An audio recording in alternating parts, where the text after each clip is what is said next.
The war in Iran has caused a lot of damage already, but it might worry some people to understand that it might cause quite a bit more. What we've heard from oil industry executives and analysts is that we're in a narrow and closing window to stop the damage from the war in Iran from getting significantly worse. Sometime in early to mid-April, a number of stopgap measures that the US and others have put in place will simply run out. Countries that don't have the fuel are already in the process of rationing it, and the rest of us are going to have to get there very soon once that ticking clock runs out.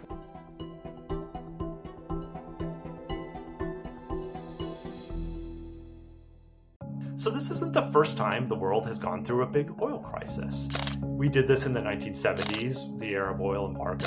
And after that, the countries of the world and the United States got together and said, hey, we got to stop this. And one of the things that they did was agree to keep stockpiles of oil. And the United States and other countries around the world have responded to this oil crisis by saying we are going to release 400 million barrels of oil from these strategic petroleum reserves. That's the biggest release ever. By mid-April, we'll have a moment when measures like strategic petroleum reserve releases just won't be able to keep up with the deficit in oil production. If you think about the math, the Strait of Hormuz normally carries 20 million barrels a day of oil. If that's shut down, it doesn't take you very long to add up to 400 million barrels of oil. Something that could make the effects of this war worse is that Iran has been attacking not just ships trying to get through the Strait of Hormuz, but its neighbors and their ability to produce energy. These things are adding up. The shut-in production and the damage to facilities. There are estimates that this could be as much as 10 million barrels a day of oil offline as a result of the crisis.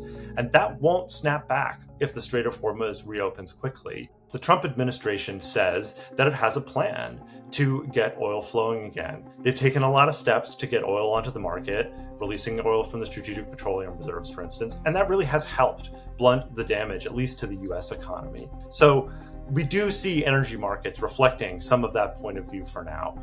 And it is entirely possible that the US military in Israel could simply force an end to this war soon, and that these problems will diminish as a result.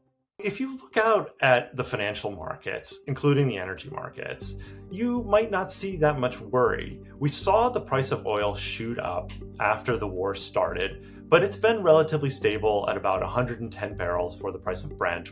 Similarly, the stock market, down about 6% since the start of the war, which is a hit, but it was up, way, way, way up before the war started.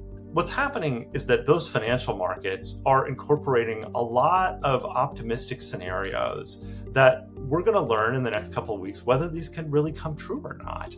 If the Strait of Hormuz doesn't get opened within the next couple of weeks, we will see likely the stock market fall significantly. Similarly, we could see the price of oil spike.